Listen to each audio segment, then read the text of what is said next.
United States Navy reveals the latest in rocket development at the proving grounds in the state of Virginia. Each 1,200-pound projectile used by America's land, sea, and air forces has the power of a large naval shell.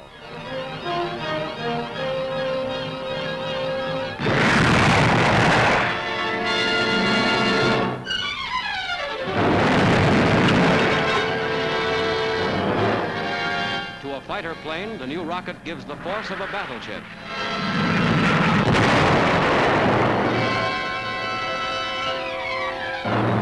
Here is the latest rapid-fire launcher. Shooting two 5-inch rockets in salvo, the apparatus can be accurately aimed and reloaded without delay from below.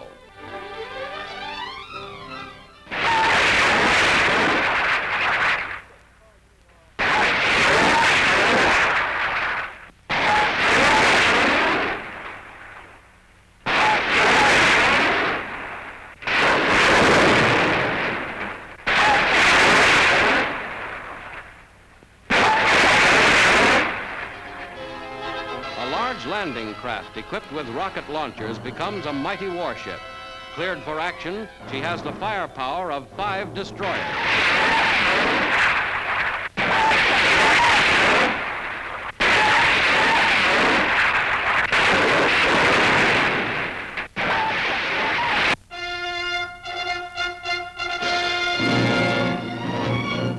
News from Buenos Aires. Just 3 years after Argentina's military clique seized power, Colonel Juan Peron signs the book to become Argentina's 29th president. From General Edelmiro Farrell, retiring president, he receives the mace and sash of office.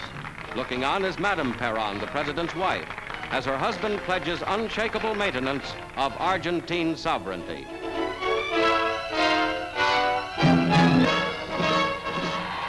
Now Argentina's armed forces pass in review before the new chief executive. Just 2 days after the inauguration came the news that Soviet Russia had resumed diplomatic relations with Argentina.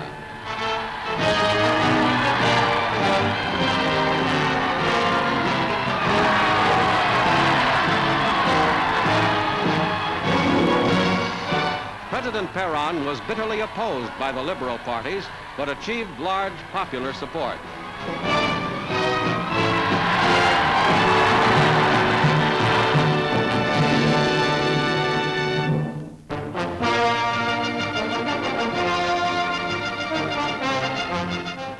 Fuselage for the world's largest aircraft leaves its hangar in California to begin the 24-mile overland journey to the shores of the Pacific Ocean.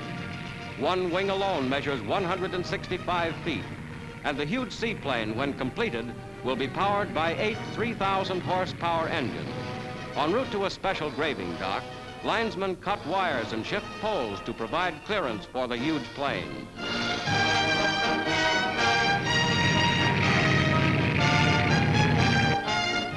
The mammoth hull will rest in this graving dock while the plane is assembled. As yet unnamed, the craft was designed as a cargo carrier, but it could be easily adapted to transport 700 passengers.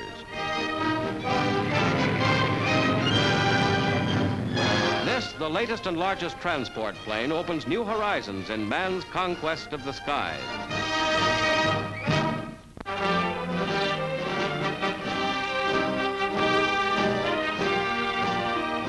At Luxembourg Palace in Paris, after a month's recess, the Council of Foreign Ministers of France, Britain, Russia, and the United States meets in conference.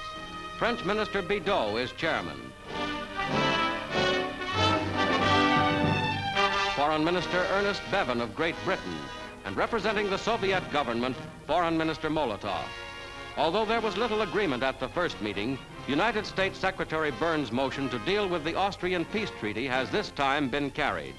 The ministers take their places. Recent strife in Italy presents new problems.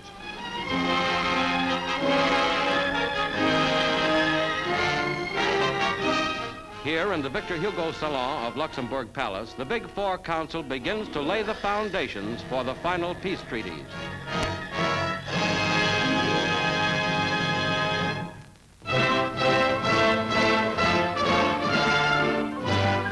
In Palestine, storm center of world opinion, another shipload of refugees from Europe find a new home. Only 1,500 Jewish immigrants a month may now enter Palestine. In the wake of disagreements over the Palestine question came fierce controversies and conflict. The question of Palestine must still remain on the world's agenda. And closely related news comes from nearby Transjordan. In its mountain capital, Amman, this country of some 400,000 celebrates its greatest holiday in a quarter of a century. Long administered by the British under a League of Nations mandate, today Transjordan gets word that Britain will establish its independence. At the King's Palace, dignitaries arrive for the ceremonies. Though Transjordan's status is changing, Britain still maintains certain development rights in the country. The King, Amir Abdullah, who completed negotiations for the treaty, leads the way for a review of Arab troops. In Transjordan, new evidence of Britain's changing policies.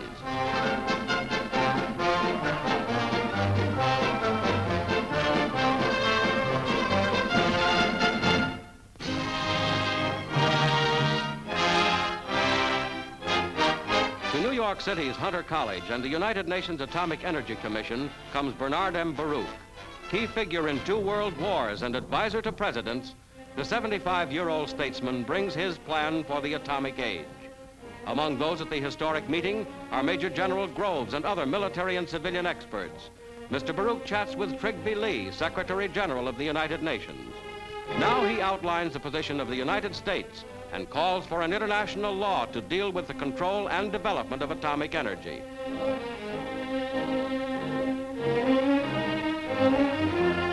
We propose this. 1, manufacture of atomic bombs shall stop. 2, existing bombs shall be disposed of pursuant to the terms of the treaty. And 3, the authorities shall be in possession of full information as to the know-how for the production of atomic knowledge. We are here to make a choice between the quick and the dead. That is our business. Behind the black portent of the new atomic age lies a hope which, seized upon with faith, can work our salvation. If we fail, then we have damned every man to be the slave of fear. Let us not deceive ourselves. We must elect world peace or world destruction.